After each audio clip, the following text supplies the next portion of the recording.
today's conceptual capture.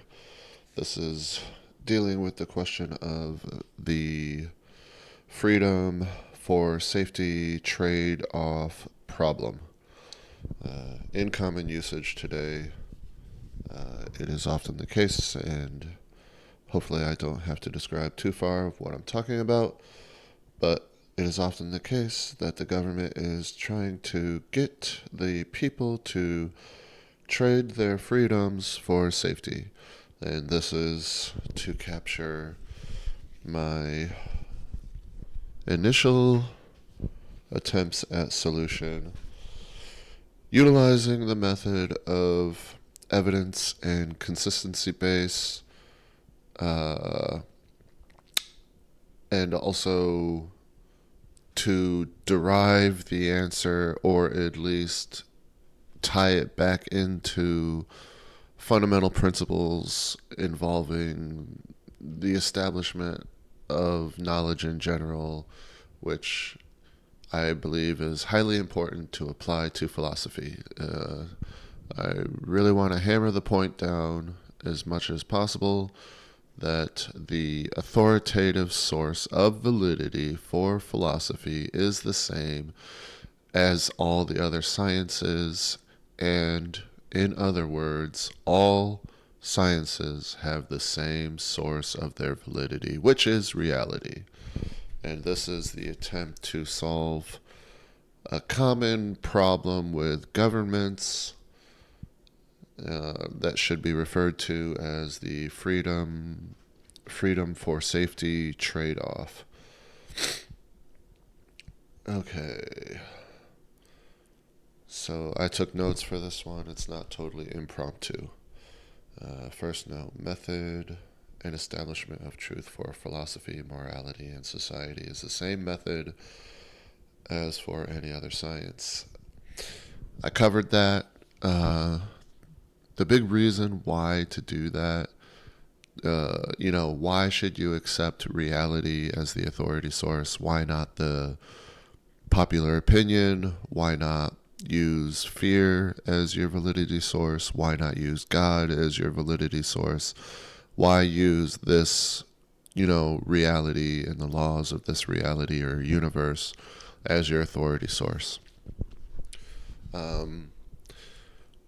I should look this up, but I'm attributing this paraphrased quote to Aristotle. And basically, if I research this and I find out that it's accurate, what I'm acting under the presumption of is that Aristotle began the idea that what we consider truth in this world, or the things that we consider to be true in this world, should be observed within this world, right? Like, it's just a fundamentally different idea than, how do we tell something is true about this life? Do we seek an outside source, or do we seek the answers from the source itself?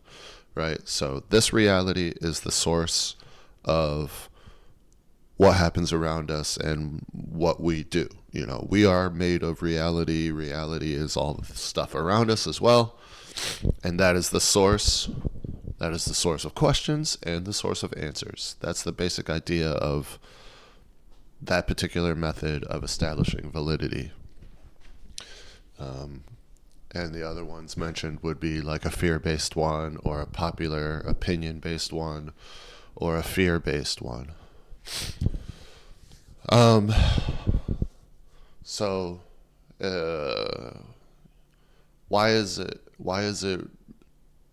important to go with the Aristotle one? Why is it important to go with, since reality is the source of all the information around us, it should also be the source of answers to questions around us? Why is it important to go with that one? Well, that's going to wind up being a belief thing. That's going to wind up, I'm not going to be able to prove that. So I'm just going to make claims. I find it to have a high believability rating that that particular system is the root cause of all mankind's success at survival and thriving in this reality, right?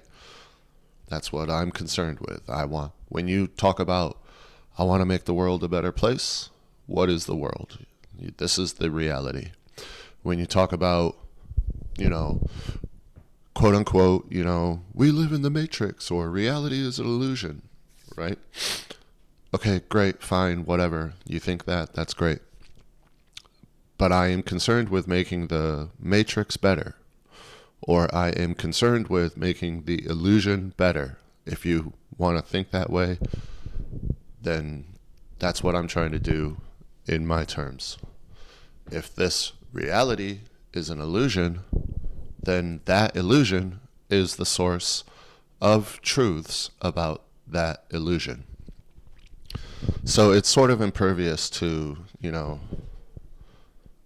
those restatements where you want to change the nature of reality to have some sort of lower esteem stature where nothing matters because it's all illusion or whatever. Okay. All right, so that's my reasons why. I blame that particular method of establishing validity for all the good things that we have in life and all the good things that are possible in life, the house around you, the technology, the greater truths, just conceptual advancement, understanding, aha moments, all that stuff. It's only possible because you're talking about this reality.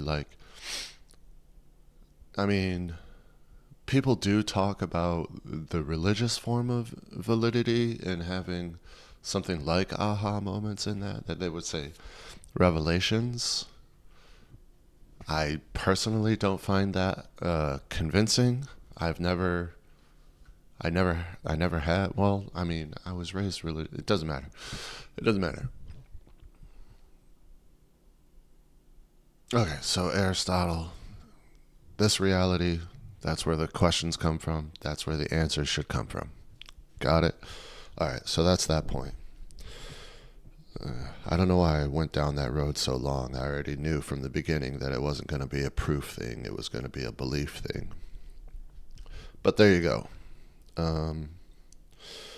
Okay, next note. Reality is the validity of logic and theory. Reality is the validity of logic, and reality is the validity of theory. I think I already covered that. All right. So freedom, let me remind myself of what I'm talking about here. Trading freedom for safety, common problem in societies. That's what I'm addressing. That's the problem that I'm trying to solve right now. Okay. Next note. So since we're talking on something that's involved with societies or social systems or governments, it's relevant to mention what I say is the fundamental distinction between types of government, and I do consider it to be like the first classical breakdown of that category. The big heading would be government, and then the first subsection of that category into two larger categories, and only two larger categories, would be the distinguishing characteristic is whether or not that system of government identifies the power of choice, ownership, freedom, decision-making, etc., whether or not those rights are vested in the individuals of the society, or whether or not those things are vested in the hands of an elite minority of the society. So basically, is power consolidated or is it decentralized? And there's huge problem. Okay, I've gone into this before, so I shouldn't have to go into it. There's huge problems with the words capitalism and communism and socialism and fascism, just because the way they're used now. Like, because I don't think that most people run those words through that filter of, does it recognize rights, freedoms, choice, decision-making power vested in the individual or the elites, handful, few of the society? Is that stuff consolidated or is it decentralized? So I would say that most people do not run titles for government through that filter or even know about that particular filter. So when you ask somebody what is capitalism, they usually say it's greed. And capitalism's not doing too great right now. And yeah, that narrative has been run for a long time, so it's natural to think that. And like communism and socialism are doing well in the PR realms lately. But more traditionally, it's been a larger part of the debate between those two things. I say two things because I'm grouping communism and socialism together because they both involve that consolidation of power. Since that particular filter is the first categorical breakdown of the larger heading of government, it allows me to group all governments into those two categories. They can subdivide later on and become more complex, but essentially, the most important distinguishing characteristic is the one that breaks them down into only two categories. So I can place all governments according to that sorting system. That's right. So that's how I'm able to say that communism and socialism are the same thing. They're in that group of power consolidation. And there's a problem with the words because I don't think that anybody runs them through that particular filter. And so the word capitalism, nobody knows what it means. And you look at America today and you say, well, look, capitalism is failing or whatever. But when you say that America is capitalist, you have to run that question through that filter. So, it's 2026. It's March 21st, 2026. And, right now America is not doing so great. Therefore, in the simple calculation of the popular mind, you would have, America is not doing so great right now. Therefore, capitalism is not doing so great right now. And of course, using that filter allows me to say that America is far from capitalist right now.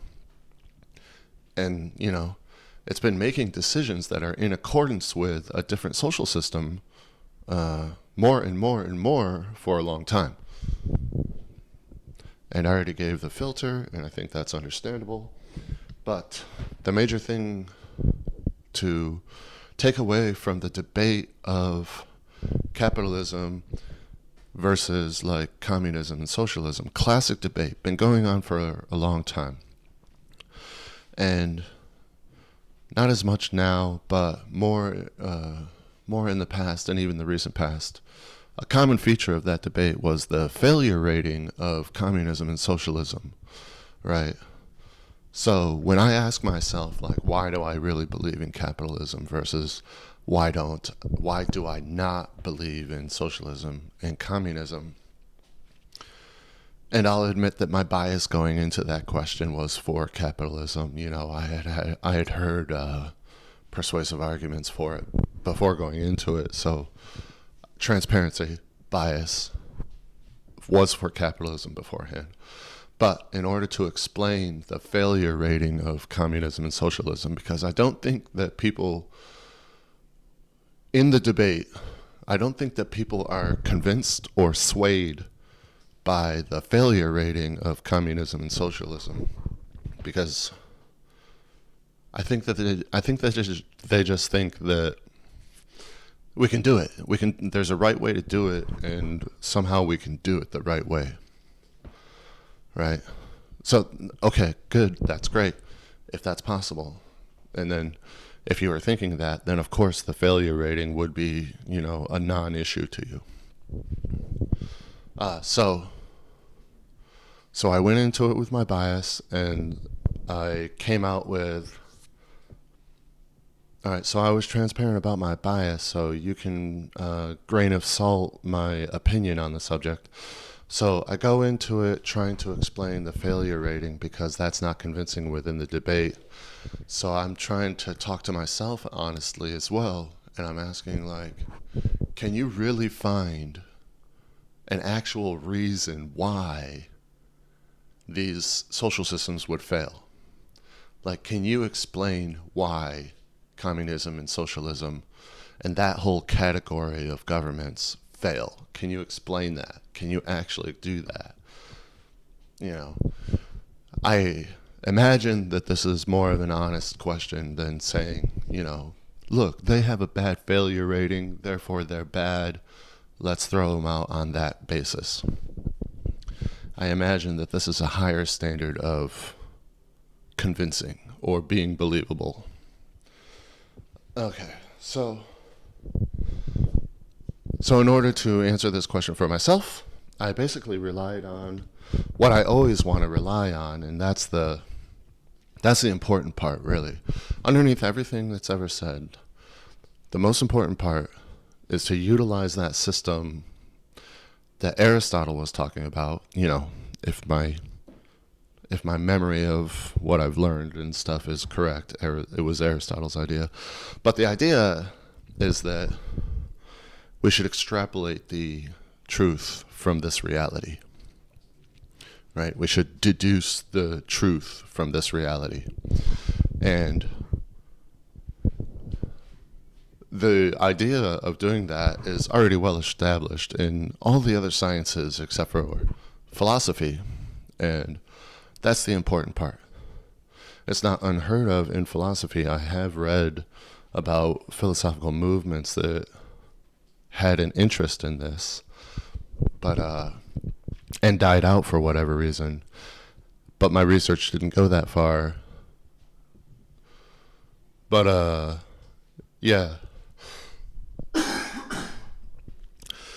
In my opinion, it's unwarranted to kill off the idea or to imagine that the idea is flawed in some way. It seems so fundamental and obvious to me that the reality around us is the only thing that we experience and observe. All debate aside, like, what seems really realistic to me? The reality around us is where all the questions come from, and so it's also where all the answers have to come from. It just seems really realistic to me. So can I find an answer to why those government systems fail that is in accordance with this method of establishing truth, or this method of establishing a high convincing rating, or in accordance with this method of establishing a high believability rating? And yes, I can. Okay, so you exist. That's a fact of reality.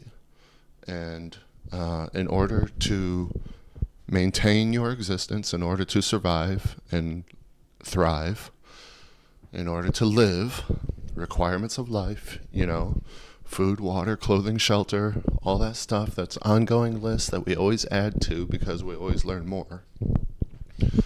But requirements of life is that you have to think. You have a brain, and you have to think, and you have to decide how to act, and you have to determine how to do it. And in order to do that, you have to be free to think and act of your own judgment in order to survive, in order to maintain living. So basically, that fundamental distinction between types of government is an observed fact of reality, right? We observe the individual in reality. We observe that he possesses certain attributes. Of attributes to objects in general, we observe that they cannot be separated. Quantum mechanical things, off to the side, please. We'll incorporate that stuff when we understand it better. But yeah, just as you cannot separate an object from its attribute, you cannot separate man from being free and being able to choose and being able to decide his own fate. But that fundamental distinction of government does exactly that. Well, one of them maintains that relationship. One of them maintains that attribute to object relationship, right? Capitalism. But if you don't like that word, whatever word you want to come up with, I would prefer that names be based on the thing that they're meant to describe. So this one's meant to describe a relationship between the existence of man and the possession of certain characteristics referred to as choice, freedom of action, freedom, power to choose, that sort of thing, power to make decisions. I have to mention the word power because we're in the area of government, right? So normally speaking, you would just say the freedom to choose, the freedom to move, decide things. But since we're in the realm of government, you have to say power because government is the use of force. Or later on we'll get... anyways. So, since it's a fact of reality that a man or an individual, a woman, needs to think and be free to act in order to sustain their life, since that is a requirement of life, it is correct to maintain that state. Now, since capitalism, or whatever you want to call it, maintains that relationship, the alternative also needs some word, if you don't want to call it communism or socialism, but where the power to choose and the power to act and the power to have ownership and where freedoms exist in a consolidated manner only, that would be fundamentally different. And it would be ignoring the fact of reality that every individual possesses those things. That would be why communism and socialism fail.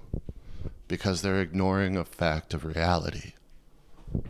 So, I didn't spend any time convincing the listener.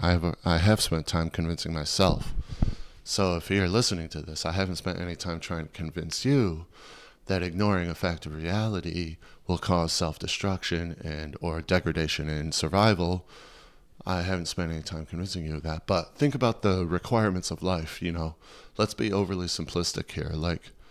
You need water, you need food, you need shelter in order to live. Right? Those are very simple laws of reality to bear in mind when we need something simple to go back to. When things get confusing, you want to go back to your simple base. Right? To remember where you came from, to remember where you're deducing from. Right? When quantum mechanics seems to make absolutely no sense, go back to geometry. Go back to geometry. Geometry is,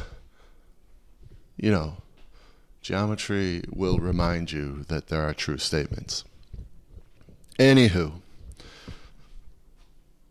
So, laws of reality in a simple way. You need to eat in order to live. What happens if you disobey that rule? Well, you get it. You have to drink water in order to live. What happens if you disobey that rule, right? You get the idea. I don't think it's very difficult to understand. But what might be a little more difficult to understand is that you have to take that basic idea and make it more complicated, right? You have to establish this whole range of degradations to survival and thrival. Because when I say survival, people don't incorporate the idea of enjoying life, and that's a problem. So that's a problem that I have to work around, because when I say survival, I don't incorporate just, being on life support is not living a full life. So, when people say you can live without joy or something like that, you can live without nice things. Yes, that is true, but that's not what is intended by the word living. You're not supposed to consider the word living to take place and be defined by bare, sustained survival under the worst conditions whatsoever. That is not supposed to qualify as living in the full sense of the word. But there are those shades of living, right? So, imagine horrible conditions, but you're still living through them. And then imagine normal conditions, and you're free to choose how much effort you want to put into, the future, so that you have free time at some point to do things that make you happy.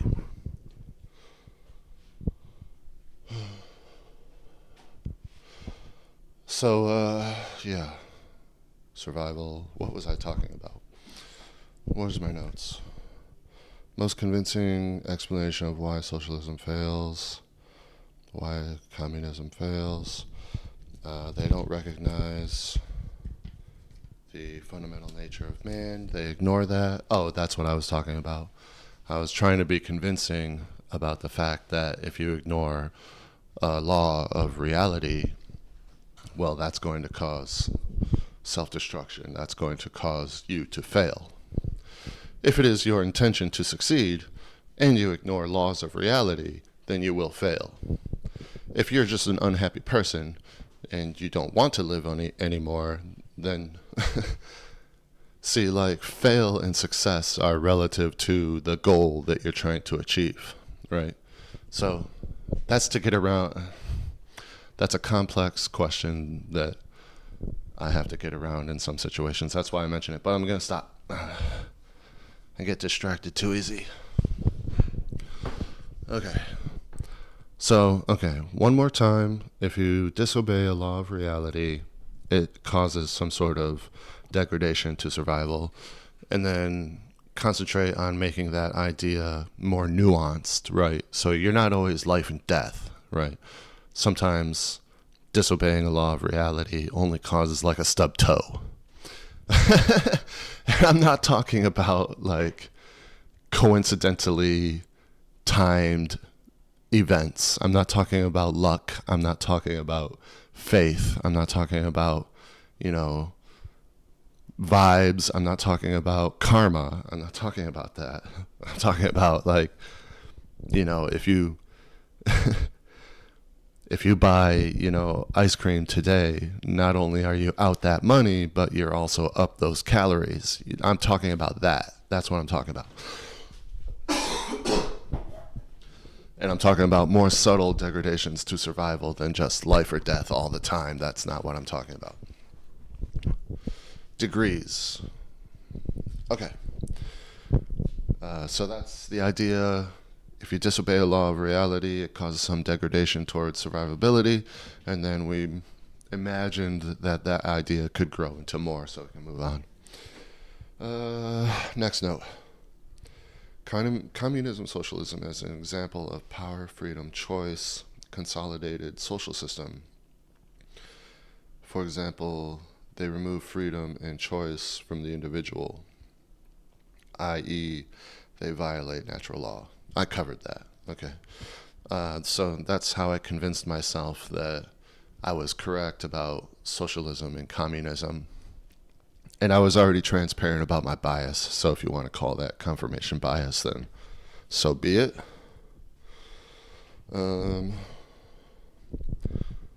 What's my next note? These things conspired.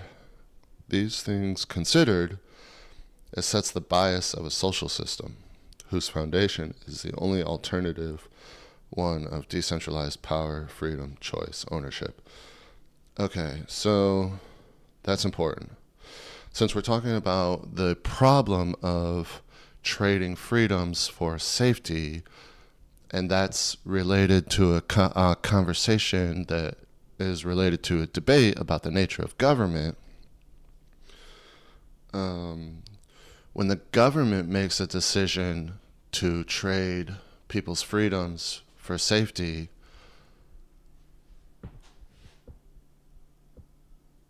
from what I've described so far, that should seem very wrong. Because you have a handful of people, the government, quote unquote, making a choice for the individuals to trade their freedom for safety. But you also have, and that's wrong enough right there. That's enough wrong already. But you also have the foundation of that government. And I wanted to highlight the preamble to the Declaration of Independence, because that literally includes the phrasing, we hold these truths to be self-evident, that all men are created equal. And then it goes on to talk about exactly what I'm talking about right now, the fact that it's deduced by observing the fact that the individual is free to act. It's deduced that these freedoms are intrinsically natural to the individual.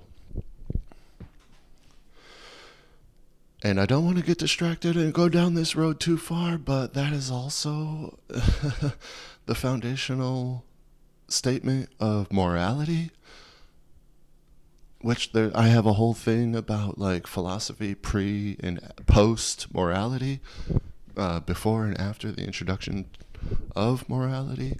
But that is basically the fundamental statement of morality, which is pretty cool because the founding fathers and all that, it just makes you go wowie wow. They were pretty smart in some respects, that they were able to, as far as I know, philosophically speaking, and I'm not a scholar of philosophy at all. I know some stuff, but I'm not deep into the history lore. But as far as I know, the founding fathers of America, they didn't have any philosophy telling them that the foundational statement of morality involved the recognition of rights being an intrinsic attribute of the individual. As far as I know, they didn't have that. So they came up with that with their own. But it is a discovery, and it is the foundational statement of morality. So it's kind of cool. And, that's the Declaration of Independence. That's not the Constitution. And I didn't look up what's in the Constitution before this, but I'm assuming that it's very similar. I'm assuming because it's a key factor that foundational statement of morality and that fundamental defining characteristic of governments was written into the foundation of the government itself. So that the key point to take away from the freedom trading for safety problem is that when the government makes the decision to do that, they're going against their foundation. The whole thing was founded on the idea that we're going to identify and obey this principle. And then later on, they're making a decision to trade freedoms for choice. Or not freedom for choice. They're making a decision that's involving trading freedoms for safety. And that goes against the fundamental principle of the government itself. But more than that, going against that principle, now remember that that principle is a fact of reality. So when you go against that principle, you're going to destroy, you're going to contradict the thing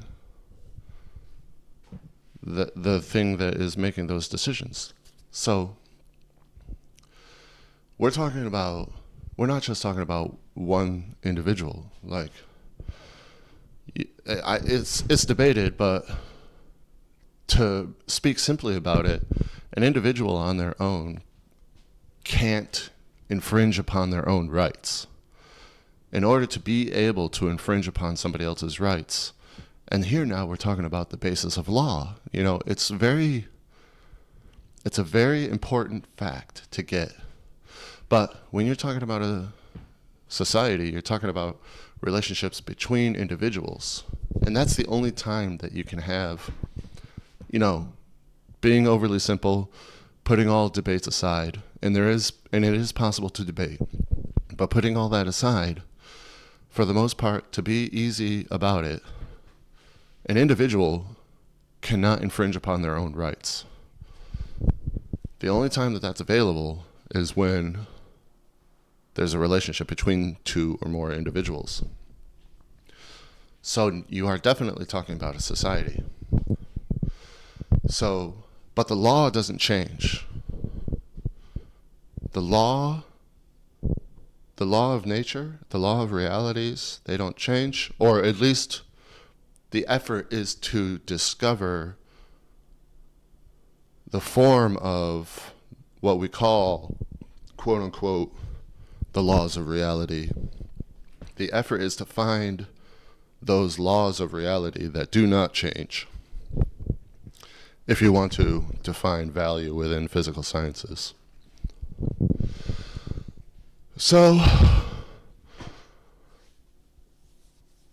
society, two or more people, that's the only time rights can be infringed upon. Law of reality, right? So when one person infringes, violates the rights of another individual, what is harmed, the survival that is harmed in that case is the relationship, right?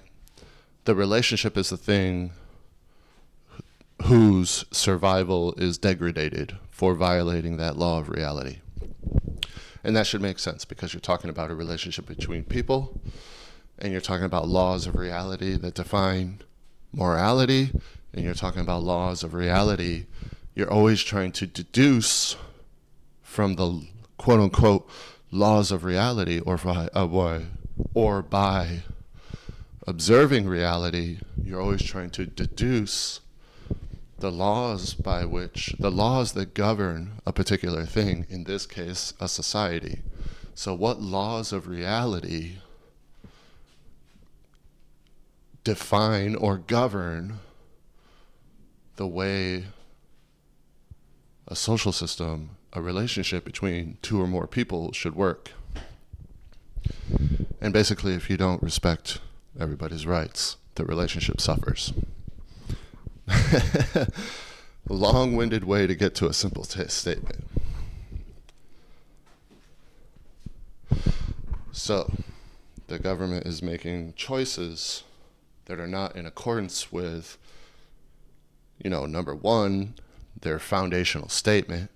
Number two, the foundational statement of morality. Number three, the laws of reality themselves. Number four, the laws of reality that govern whether or not a relationship between two or more people will be successful. And in this way, we can confidently state, in my opinion, we can confidently state that the reason that the choice to trade freedom for safety is that it violates the laws of reality, is that it violates the laws that govern whether or not a relationship will be successful.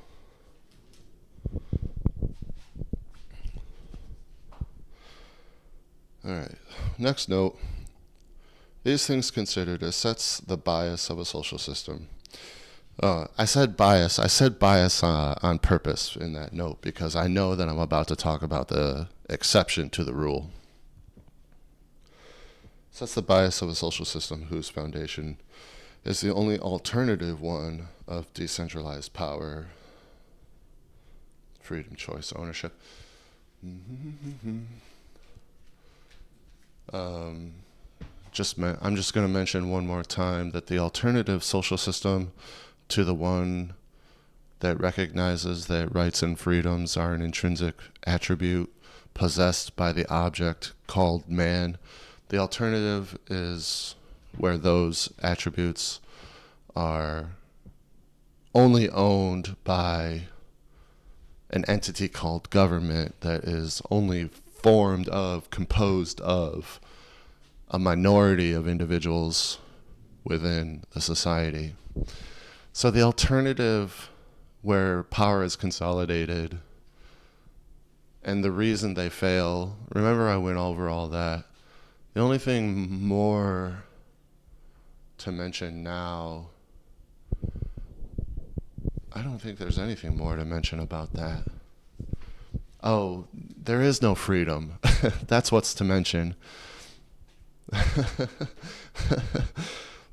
By the nature of the government, by the nature of the relationship established, by the nature of the foundational principle that it's founded on, socialism and communism being states of consolidated power, where the power to choose, the free will, freedom to choose, where rights and decisions and ownership and stuff are all consolidated. There is no freedom. There is no freedom to trade for safety. This question doesn't even occur, really. But if it does, is because there's shades of gray, and there's degrees of how free a society is allowed to be. Oh man, that opens up a little side road that I should go down at least a little bit. I have to expand on this idea later on in recording form. But I just spoke about a gradient of how much freedom individuals are allowed to have. And at first it seems intuitive to say that if you go too free, if you allow too much freedom, that's bad as well, because that's, if people want to murder each other, they can murder each other. If people want to do this, they're free to do that, I think that anybody listening to this is familiar with that line of reasoning, and they would say, that social system that would result from total freedom would be anarchy. But basically, the solution to that is, you have to have a government. Well, okay, so let's start more simply at first. The solution to that basically is that thing that I was talking about before and after the introduction of morality. Once you recognize that everybody has the same rights as you do, and that no rights should be infringed upon whatsoever, that establishes what you were looking for when you were looking at things from the perspective of, like, I want that mean between extremes, On the one end, too much freedom is bad because that's anarchy. And on the other extreme, no freedom is bad because that's dictatorship and theoretically the failure of the society over the long term. But that particular viewpoint, in my opinion, is a little flawed because it's not taking into account the evolution of philosophy and that idea of before and after the introduction of morality. Once you realize, and the foundational statement of morality being that, it's that moment where you realize, hey, everybody else is like me. That means that they don't like it when they get slapped in the face. That means that they don't like it when somebody steals their items, right? That means that they think that they actually own items, right? That's that moment of morality. That's that moment where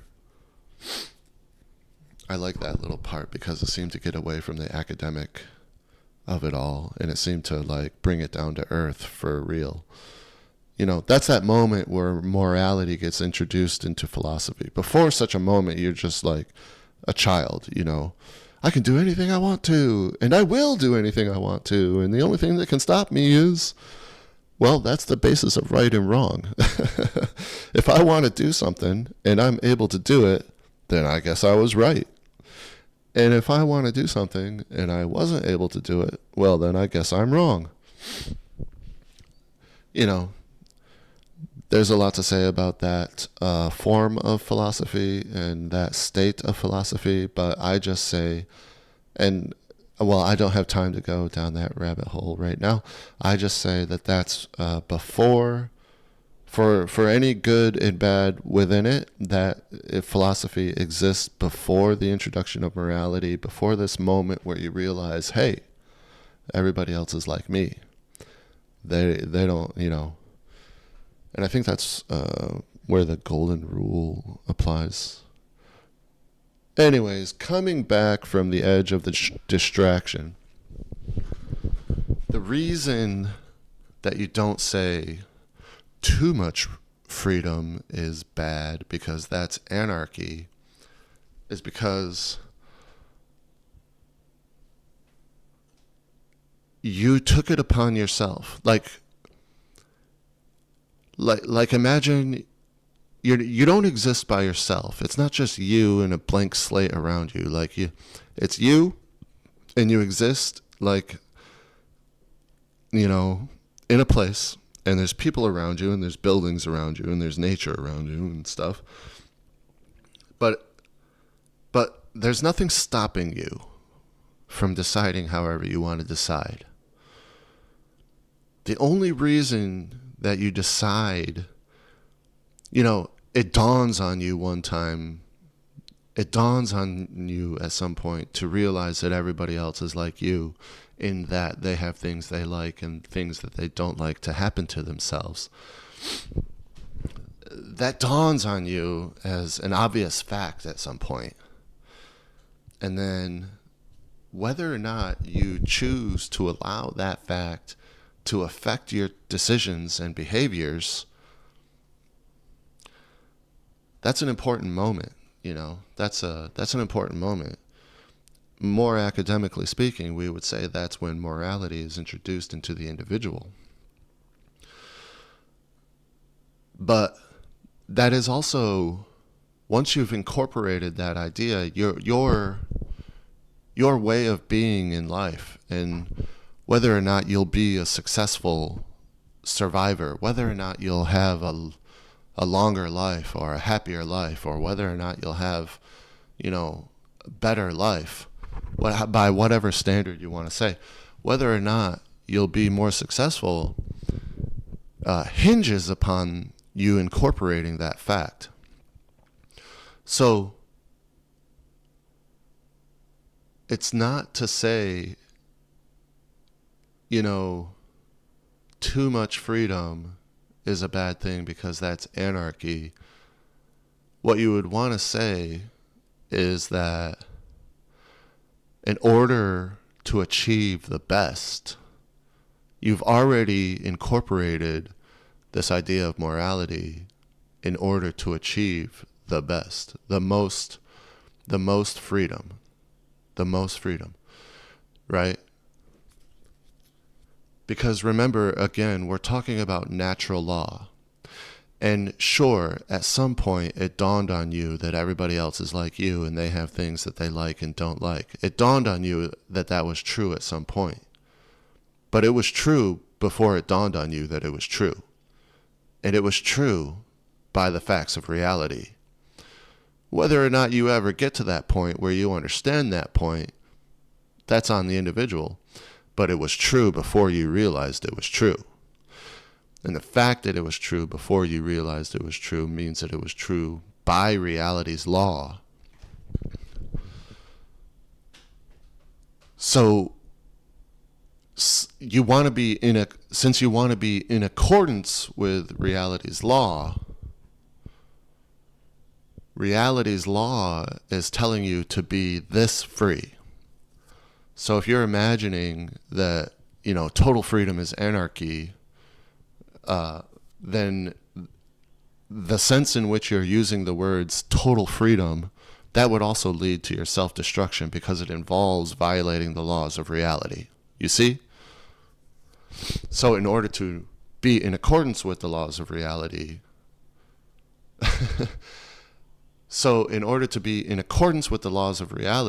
and this prolongs your life, and this manifests the maximum amount of freedom, right? Because if you don't exist, obviously you're not free to act. Debates about what happens after death aside, that's the case. So it is a difficult point. I'm having difficulty explaining it, so it must be a difficult point to understand. And I would say it is a lot simpler to just think, too much freedom is bad because that's anarchy, and not enough freedom is bad because that's dictatorship. But really, the Goldilocks within that perspective, the Goldilocks amount of freedom is really just the amount of freedom that's maximum. It's the maximum amount of freedom as prescribed by reality for an individual who lives amongst other individuals, which are also facts of reality. All right, explained, captured, recorded. Okay, so that's maximum freedom. And hopefully you understand.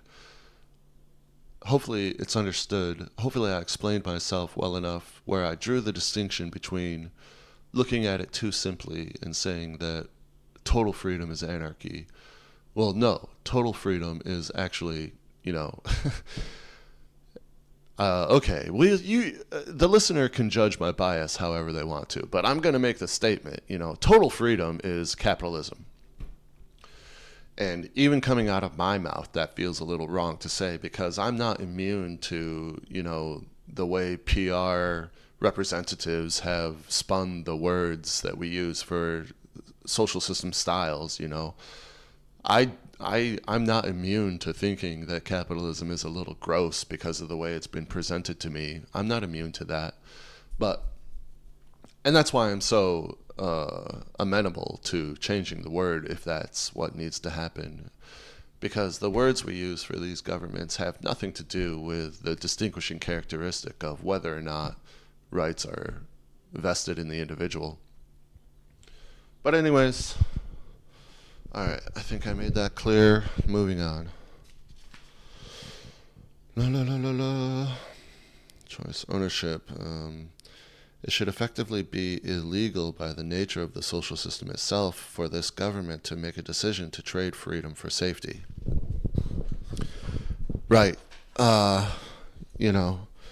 endorse trading off freedom for safety should be a red flag to the people.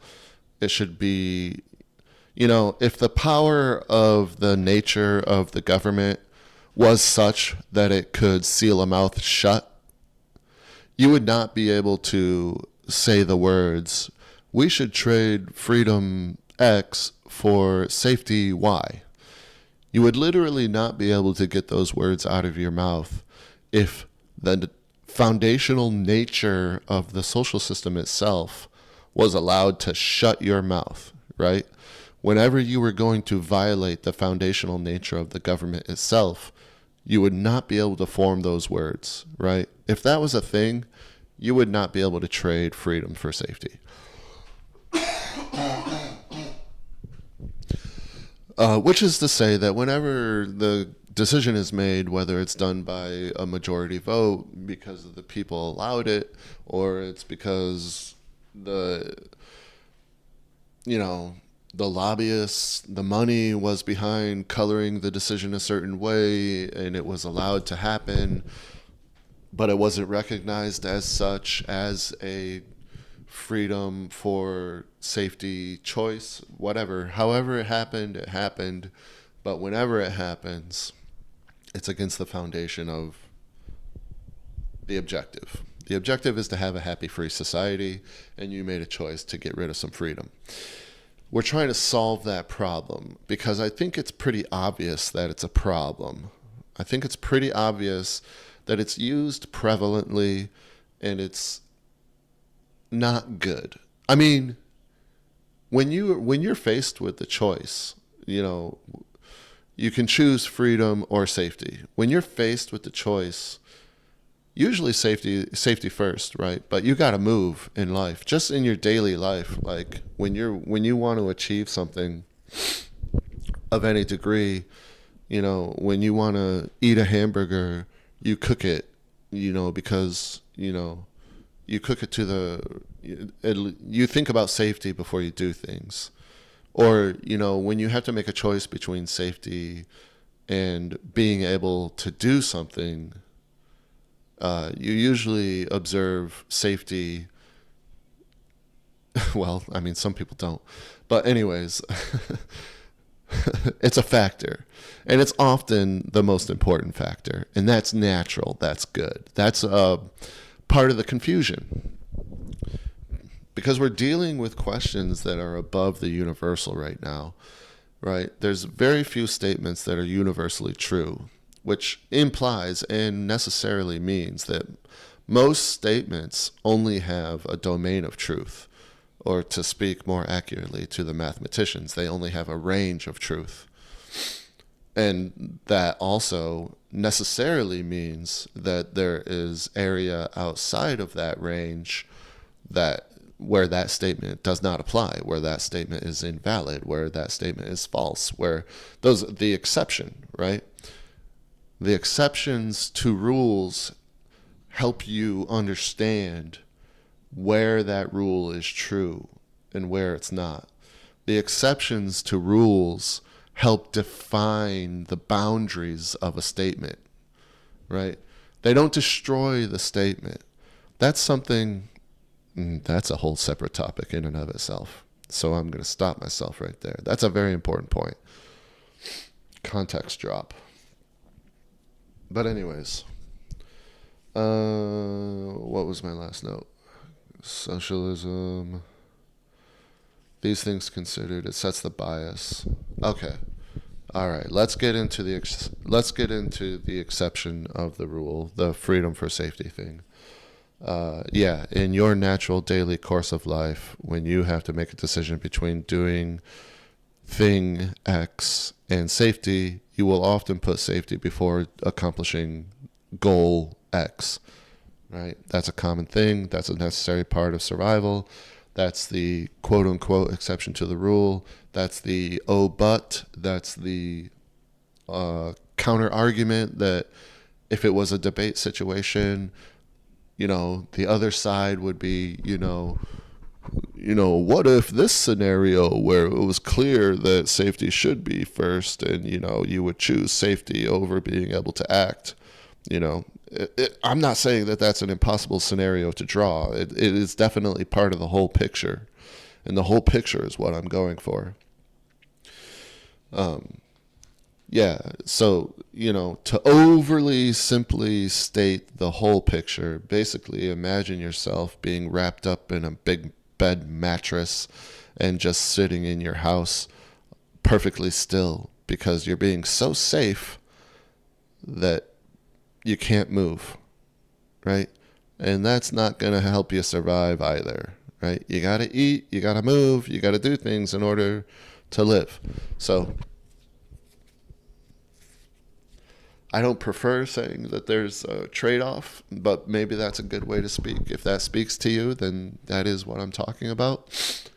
I don't prefer saying that there's a mean between extremes and there's a balance. I don't like those words. But if those words speak to you, then use them, so be it. I like to make an effort to search for the words that would define the dividing line. You know, under what circumstances are we supposed to put safety first? Under what circumstances should we put the ability to act first? And I would like to find an answer to that question that's very well stated and very useful to me in my own life.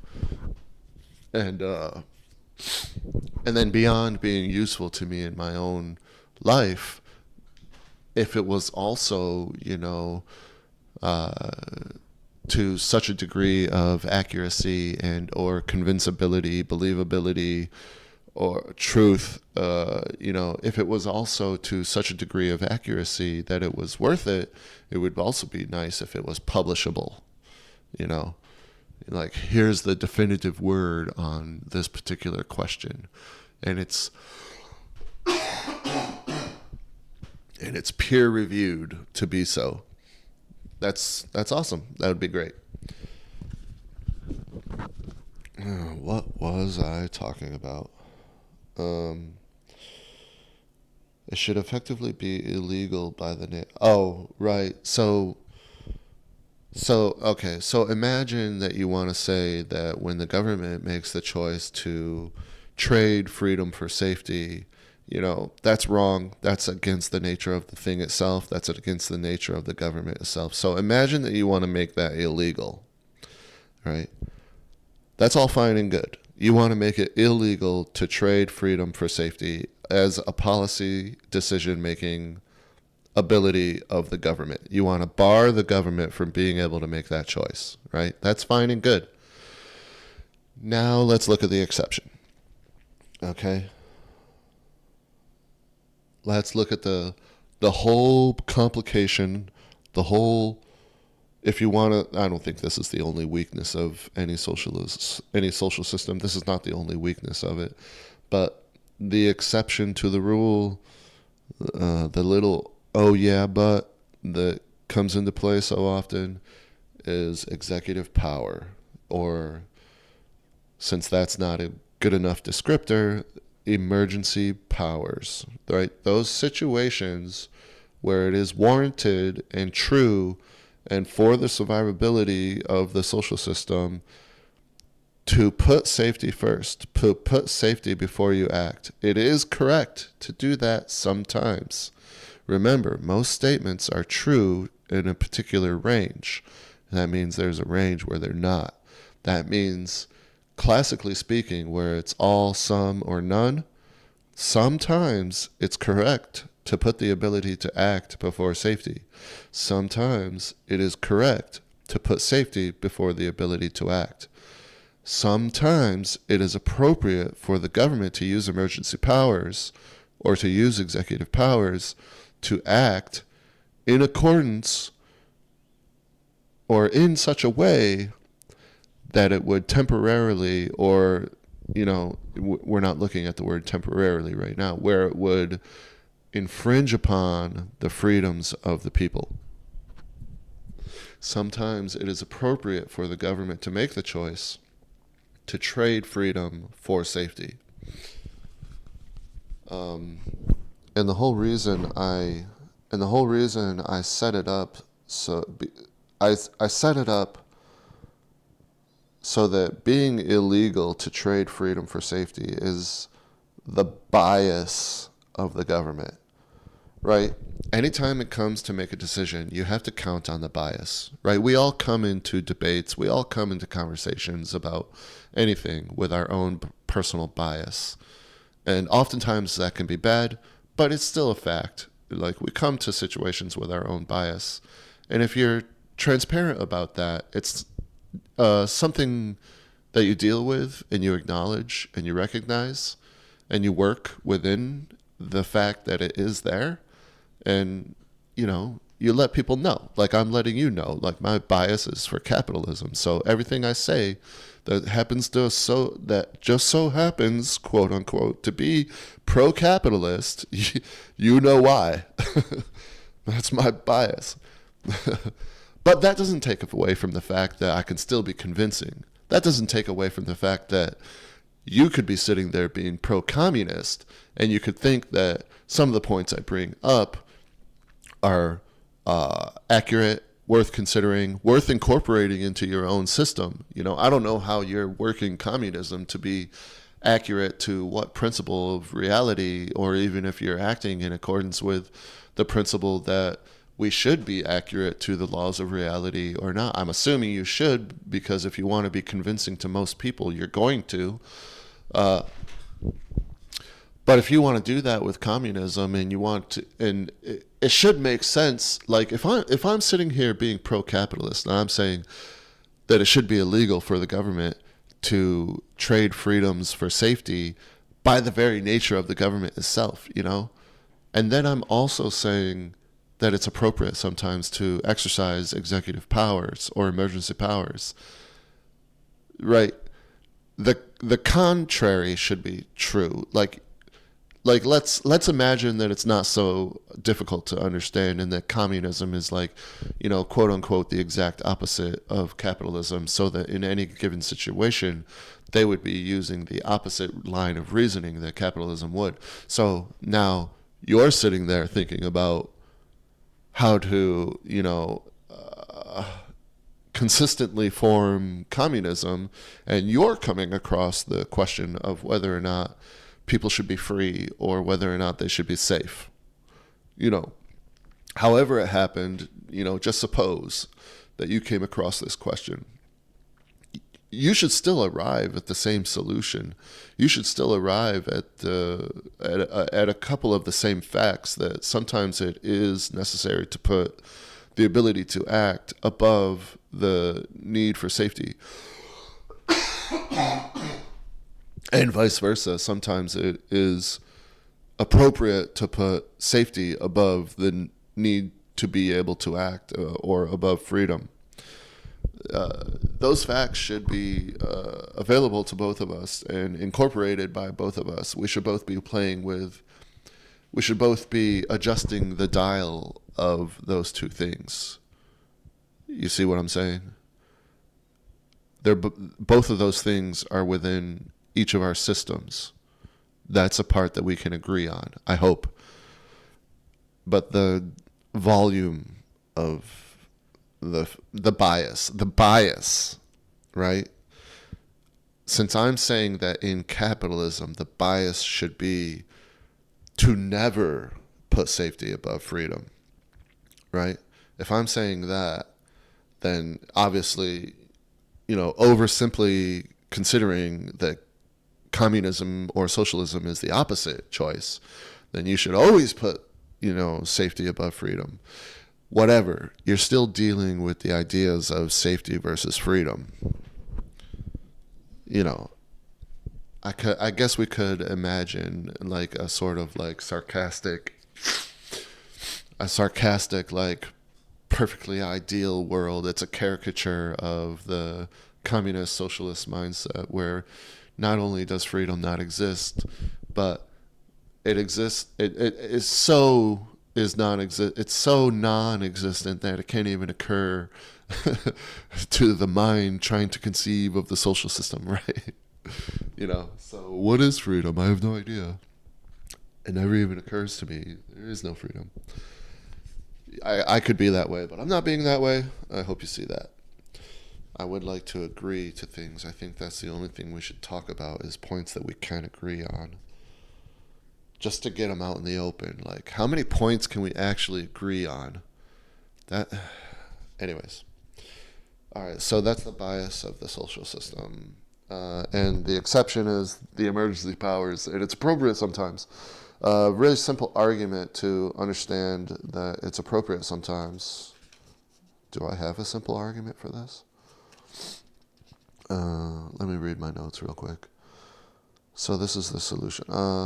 It should effectively be illegal by the nature of the social system itself for this government to make a decision to trade freedom for safety. This is the solution of the safety for freedom problem. However, we must discuss loopholes and bias. Emergency powers are real and necessary. I thought I had an example of why you would agree to that sometimes. Oh, I do. Okay. So I get in conversations sometimes, and I've already been transparent about my bias being in favor of capitalism, and it's often that I get into conversations with other people whose bias is the same way. So oftentimes, if you talk about like establishing laws based on, what might your neighbor be doing? What might your neighbor be up to? What if he's up to something nefarious? Don't you want to have like the ability to know what he's up to? Don't you? Don't you want to like be safe? Don't you want to like be able to observe what he's up to sometimes? Just so that you know whether or not you're safe? I'm not asking for, I don't want to live in a, you know what I'm saying? Like, that pops up in conversation. When you're talking about laws and government and stuff, that pops up in conversation. And oftentimes when I'm talking to another pro-capitalist person, they'll be like, I don't give a S about what my neighbor is up to. And of course not. No. Of course, for the most part, no, you don't care what your neighbor is up to. But mind those words, quote unquote, for the most part. Because the next thing I do to this person who's pro-capitalist as well is I go, well, what if your next door neighbor is messing around trying to make a nuclear bomb? How confident do you feel that they're not going to, do thermal runaway or radiation runaway and, nuke you by accident? Not on purpose. They don't have any nefarious. They just are curious about whether or not they could. Sometimes you want to know if you can do things. Is it a hard job? Maybe I can do it. Maybe I'm good at it. I don't know. I want to try. Maybe this person wanted to try building a nuclear bomb. So he did. Oh, he wasn't good at it. And now you're dead. Are you sure that you don't want to know what your neighbor is up to? And, usually people aren't so hardcore as to say, nope, I still don't want to know what I'm up to. There's an argument for not still saying that. There's an argument because if you think that the consequences are that you'll... it's very silly to think that right away the government changes forms and turns right into communism or socialism, right? But it's also a good thing to think that in a way, to an extent, because it helps you make a decision. If it was the case in reality that all decisions automatically like were consistent with one another, so if you made a decision that was inconsistent with all the rest that you've made so far, it would automatically change the nature of all other decisions to be consistent with it, so that if you made a law that said that you could observe your neighbor for no reason whatsoever, then the whole society would automatically become communism and socialism, right? If you imagine that being real, then it would help you categorize decision making. But of course, it's overblown. Of course, it's useful for what it's useful for, but for the most part, it is not useful because of how unrealistic it is. Okay. But usually people are not so hardcore as to... Usually what they'll say is that that's an extreme example. And it is an extreme example. And that's why I said it. I wanted to make an extreme example. The whole reason I made the extreme example is to draw the boundaries around the statement. Yes, for the most part, you don't care what your neighbor is up to, and I shouldn't be able to spy on my neighbor, and you shouldn't be able to spy on me. And for the most part, that is absolutely true. But there is exception. If I get wind that my neighbor is depleting uranium, or whatever the correct words are, then I'm going to be a bit suspicious. There are occasions where law enforcement are allowed to practice preemptive law enforcement. If you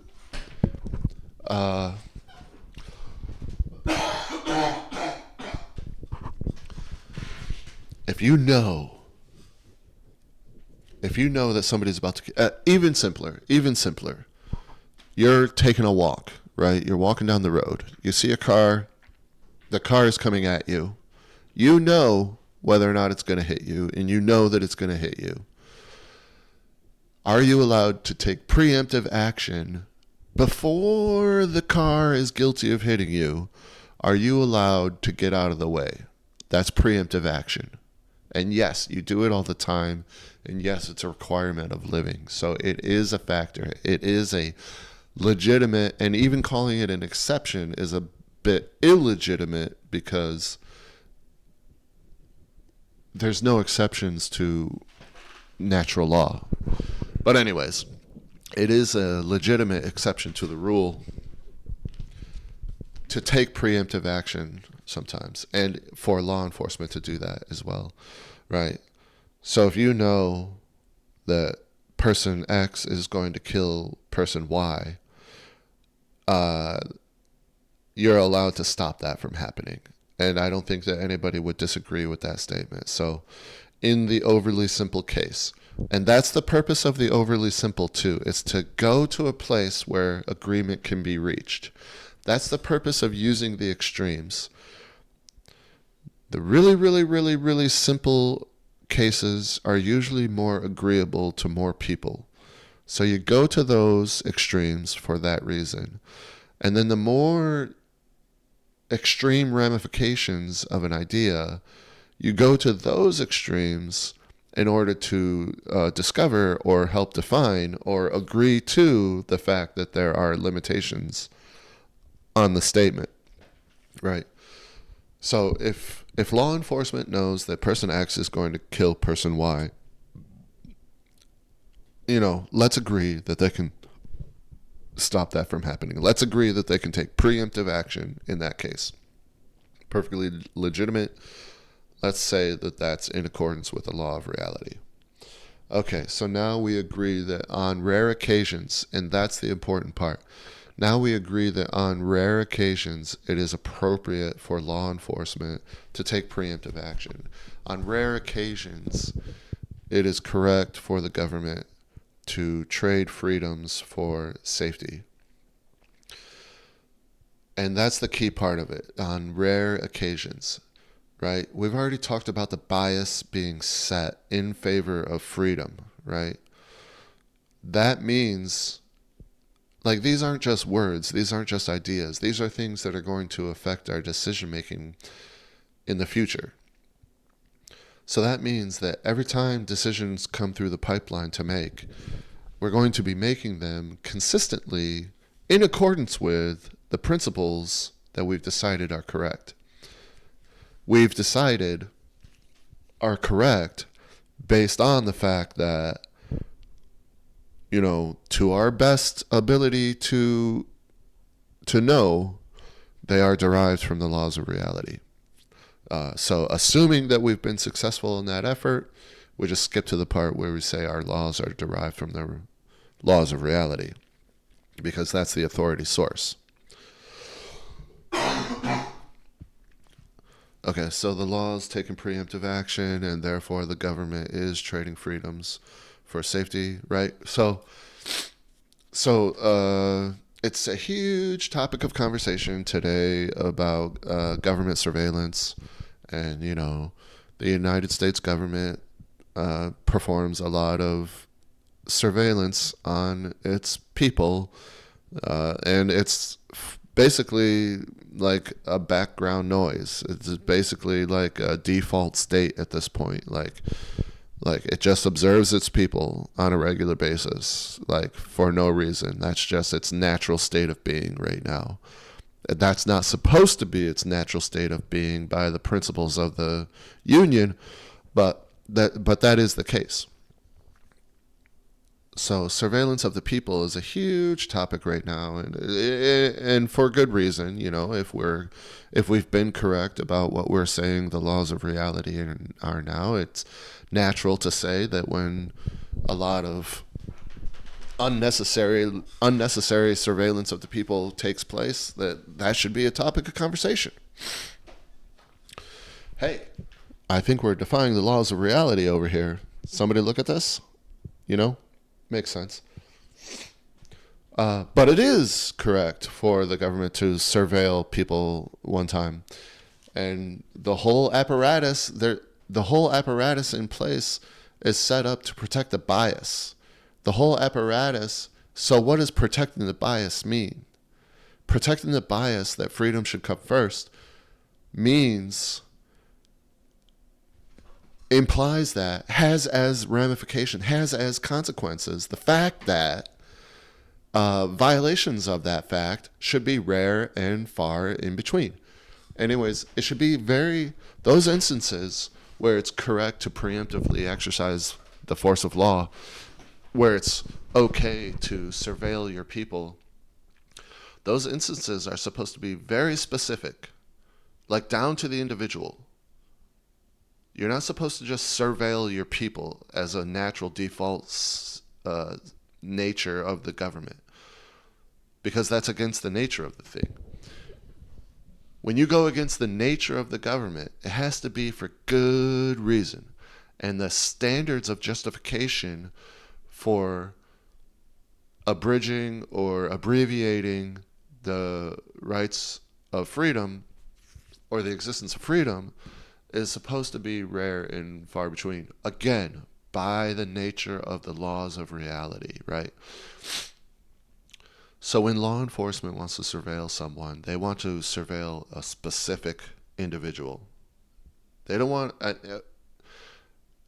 surveilling and getting the ability to surveil an individual should be easier than getting the ability to surveil a group of individuals. And then as the group of individuals grows into a larger group, it should be more and more difficult to get those abilities. Again, by the nature of the thing itself, by the bias of the social system itself, which is set for it's more important to be free, right? It's supposed to be as specific as possible. It's also supposed to be, rather than being general, it's supposed to be as specific as possible. And it's supposed to be as temporary as possible, right? You have to have good reason to keep surveilling an individual. You have to be able to prove that you have a good enough reason to surveil an individual, because privacy is a right. Privacy as a right, also a very important topic today, because the surveillance thing is a very important topic today. But the solution to that one seems easy enough to touch on real quick. It's getting around this statement, well, if you have nothing to hide, right? Well, just being a freaky deaky, creepy dude or, being a lawbreaker is not the only reason that privacy exists, okay? Privacy exists for safety as well. I don't want to go down this direct. This is a separate topic. But to give the overly simple example where everybody would agree and leaving all the rest for later, the overly simple example that establishes privacy as an important thing is Remember the days when we used to carry around cash? Okay, now instead of having that cash in the privacy of your wallet or your pocket, take that money out and hold it above your head. I want it to be your entire life savings. I want it to be all the money you have. And then, just take a walk. Take a walk down the street. And then, kind of zone out and like look at how beautiful the sky is. Get lost. Get lost a little bit. Find yourself in a bad neighborhood. Still carry your money above your head. All right?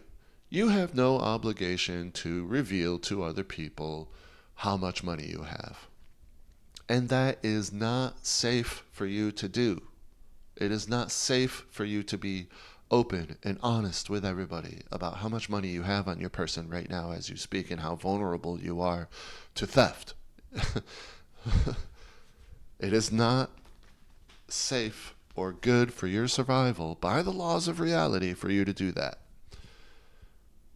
So, it's just important that people believe that privacy is a natural part of being alive and that it's an important thing to say. And destroying that statement, well, if you have nothing to hide. But that's enough for that one. Let's get back to the subject at hand, freedom for safety.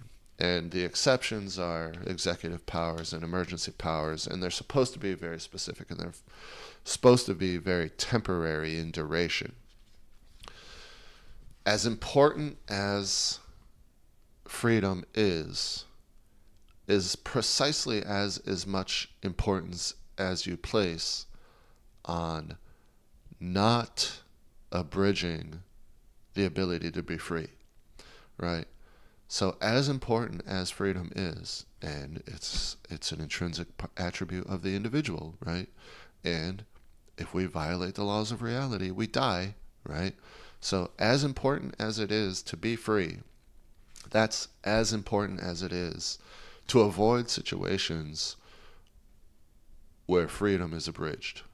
So those situations where it's appropriate to trade freedom for safety, we put a lot of effort. The whole bias of the system goes against that. To argue as best I can for how seldom you should use those powers, right? The whole nature and bias of the system works against ever using those powers, and that's appropriate.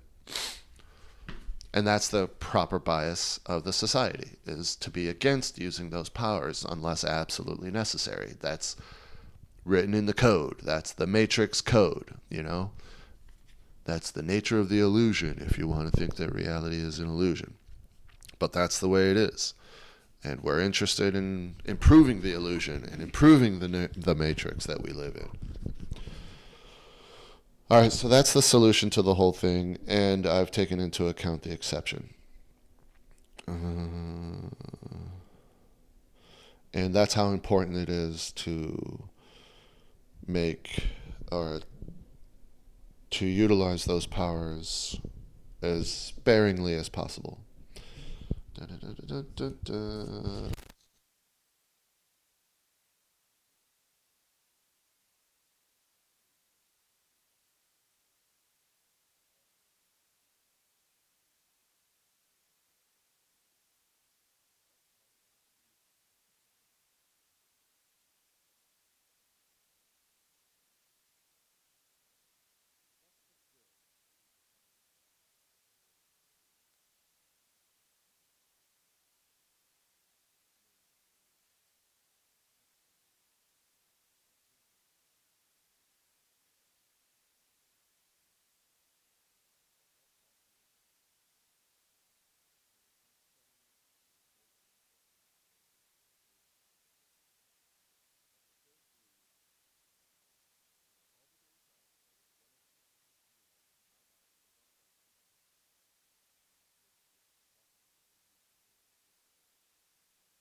I hope my mic wasn't off for a while there. That sucked. Anyways, people who want to consolidate power, evil people, right? People who want to control the world, literally curly mustaches twirling. You know, the emergency powers, it's like steak. It's like, whatever food you really like, whatever your favorite food is, that's what the emergency powers are to them. You have to imagine that, as much as the nature of the system, the bias of it is set against using those powers at all. That's as much as bad people or evil people or people who want to consolidate power, who want to be powerful, people who want power. Whoever wants power, they will. It's in the nature of the thing, you see. I was about to say, whoever wants power will try to consolidate power. And I laughed because that's so funny, obviously, right? But how will they do it? How would they do it? Obviously, these emergency powers are the way they'll do it. This is the loophole. This is the as much as they want it, that's as much as they'll want to use these emergency powers. But how can they possibly get the society to agree to use those emergency powers?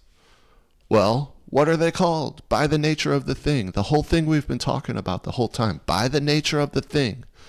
How can you get people to agree to use emergency powers? Well, you got to create emergency.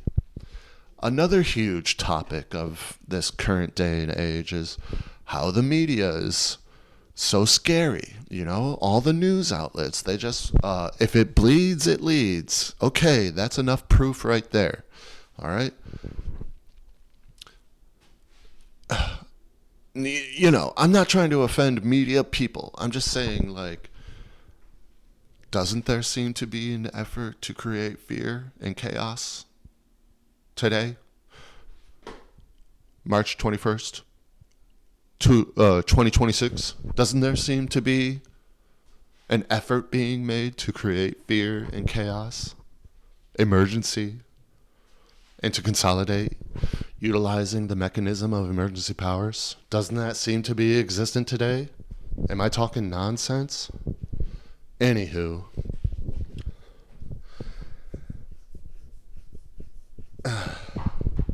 was that the end of that point?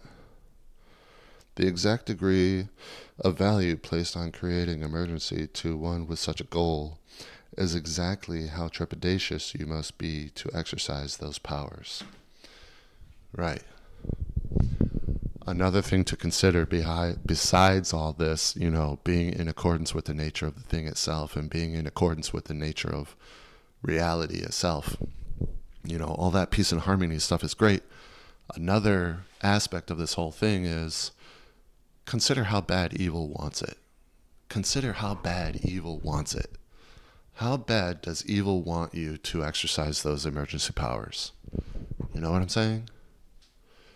That's the end of it. Okay, so that's my solution. That's my solution to the problem of the question of trading freedom for safety. That's my whole solution to the problem. And I think it's correct, and I hope it's useful. That's it. All right. Bye, I guess.